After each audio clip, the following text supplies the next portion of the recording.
Olá, galerinha, bom dia. Olha eu aqui de novo, professora Sandra de novo, mas desta vez não é para dar aula de geografia não, é de estudos amazônicos, tá? Nós vamos agora, a partir de agora, conhecer um pouco sobre a vida dos índios, o antes e um depois. A gente vai fazer só um breve resumo, porque a vida do índio é muito longa, dá uma novela de muitos capítulos, né? E a gente vai dar apenas uma resumidinha, só para a gente conseguir fazer a nossa atividade, a nossa segunda atividade, tá? Então, vamos prestar atenção e conhecer um pouco sobre esta vida dos índios, tá? Primeiro, nós vamos aqui, ó, índios na Amazônia, do passado ao presente. Nós vamos falar dos índios aqui da nossa região amazônica. A gente vai conhecer um pouquinho sobre a vida deles, um pouco lá atrás, desde a chegada dos colonizadores, né? São vários.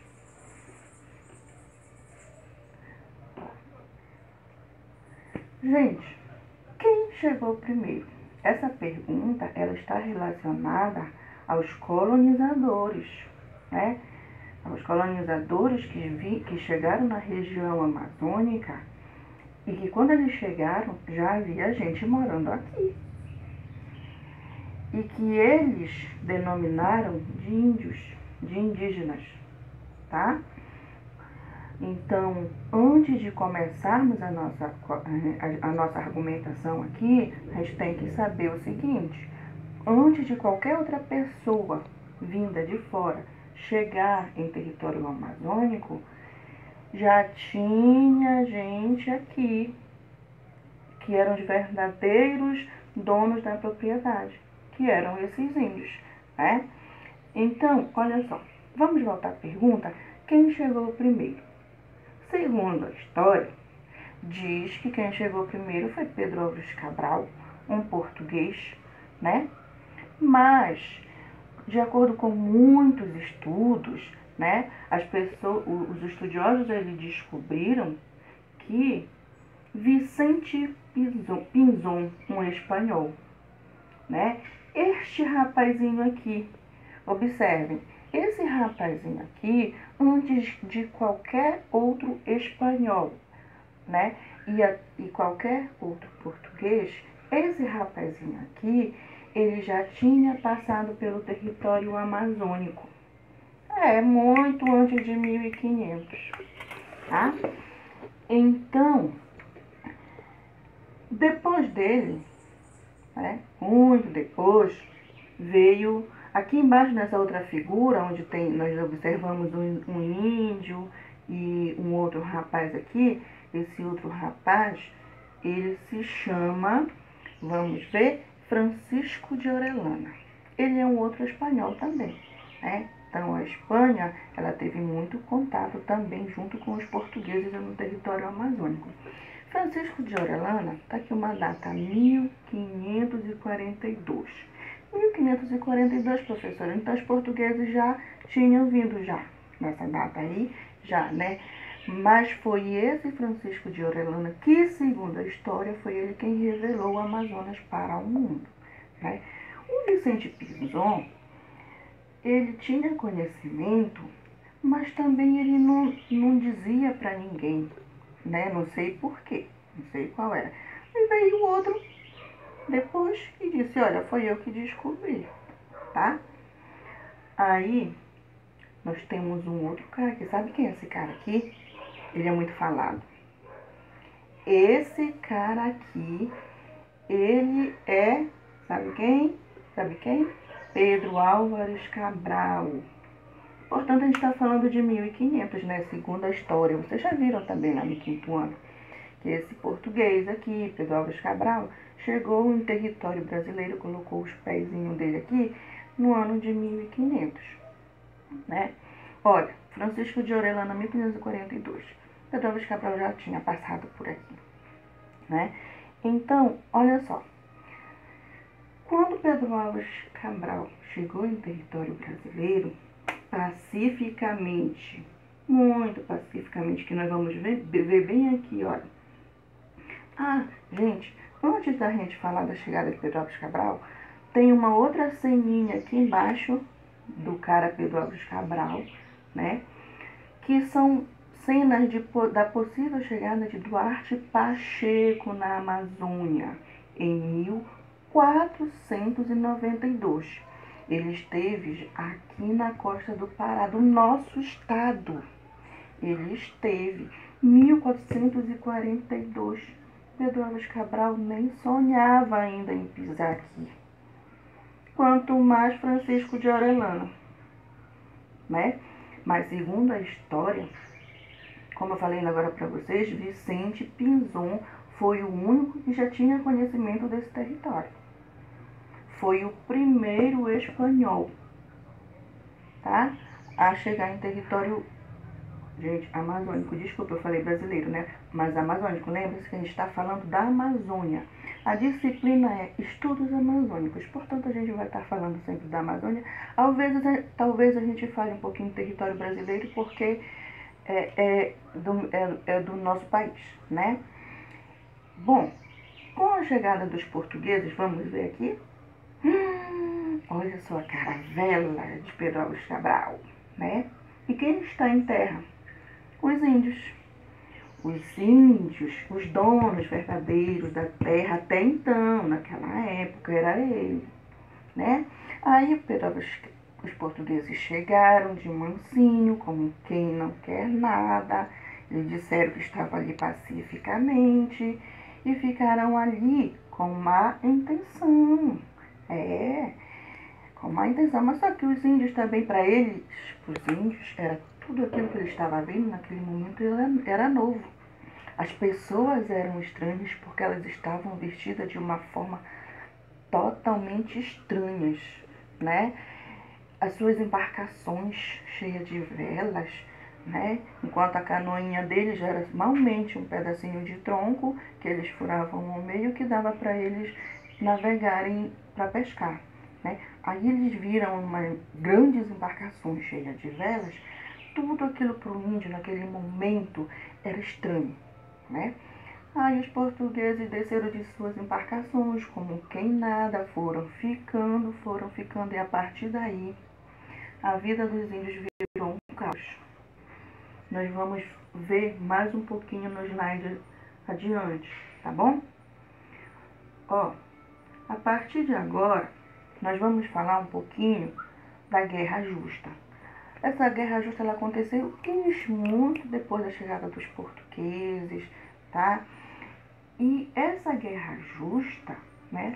Guerra Justa era o que os colonizadores diziam para os índios que aquela guerra que eles estavam fazendo era justa porque era a favor dos índios.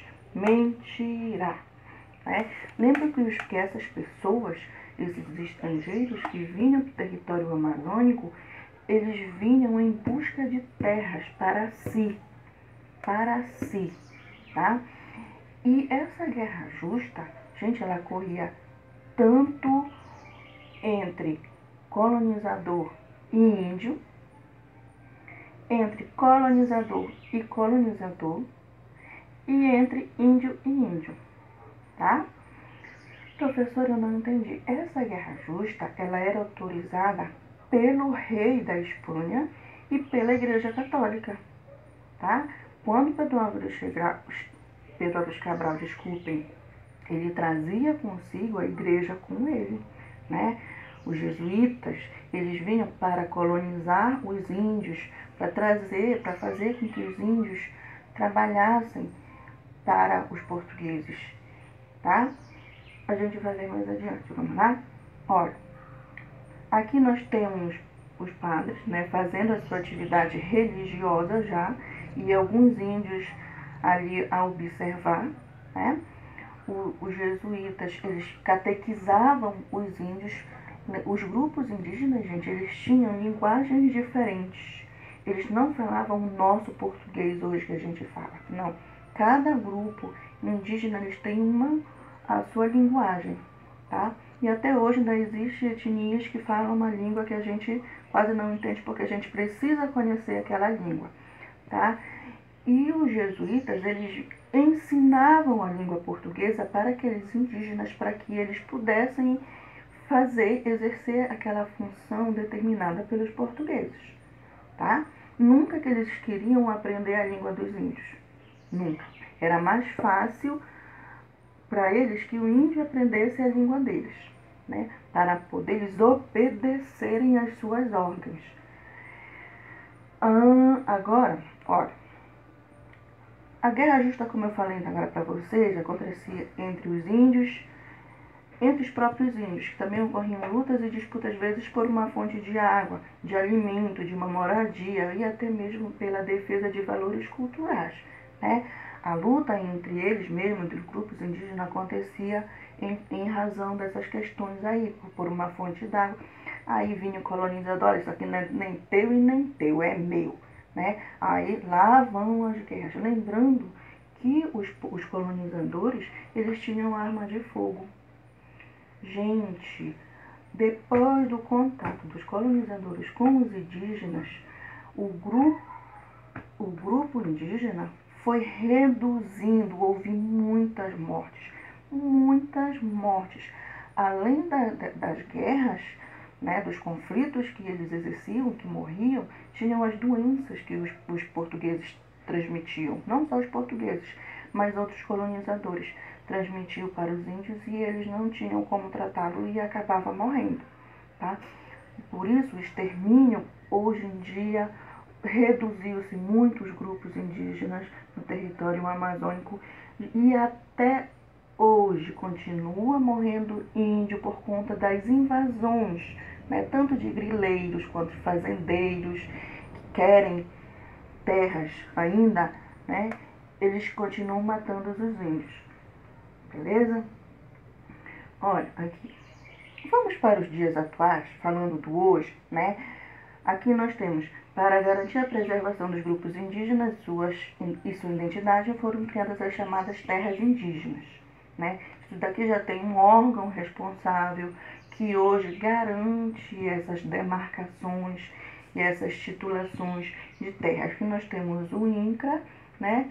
E nós temos também a FUNAI. Né? A FUNAI, ela é responsável pela demarcação de terras. O índio é mais para a questão de posse, né? Reforma agrária. Aqui nós temos uma imagem do INCRA, que é em Belém, tá? Eu não sei dizer exatamente, eu nem me atentei em pesquisar para vocês a localização desse território, né? Desse território não, desse órgão, mas que a gente pode depois, se vocês quiserem saber onde é que fica, eu posso estar dizendo para vocês. Beleza? Então, o órgão responsável pela demarcação de terras é a FUNAI, tá? Não esqueçam disso. Aqui, o INCRA é mais para titulação, tá? Tanto de quilombo, né? Dos negros, quanto dos indígenas. Vamos passar para o último slide. Vamos falar mais um pouquinho sobre os indígenas. A gente observa essas duas imagens aqui, embaixo dessa frase. Essas imagens, elas são em Brasília. Os indígenas hoje, eles já têm, né, os seus representantes que vão em busca de melhores condições de vida, né? Eles vão já aqui no Palácio do Governo, eles já têm um argumento, eles já se argumentam para que eles tenham uma melhor condição de vida e discutir sobre aquilo que eles querem para si, entendeu? Observe uma imagem preto e branco, tem um índio lá em cima, sabe o que ele está fazendo? Tirando mel? A outra mocinha aqui que está com capuz vermelho, ela está extraindo urucum. Né, um condimento que a gente usa para cozinhar, tá? E nós temos aqui um casal de índios, né? Eles são de etnias de uma etnia aqui da região amazônica, tá? E nós temos lá embaixo duas figuras antigas, para nos dizer qual era a função do homem e da mulher. Naquele tempo lá, né, a função do homem era caçar, pescar, construir canoas, construir suas casas, e a função da mulher era ficar cuidando da agricultura e dos filhos, lavar roupa, cozinhar, né? A agricultura local dos indígenas né, eles fazem uma espécie de roça no lado da sua própria oca hoje, né, da sua aldeia. Eles fazem uma roça e ali eles plantam os seus alimentos necessários, tá bom? Como a mandioca, a macaxeira, entre outros alimentos, tá bom? Como a pandemia do novo coronavírus afeta a comunidade indígena? Por conta de seus visitantes.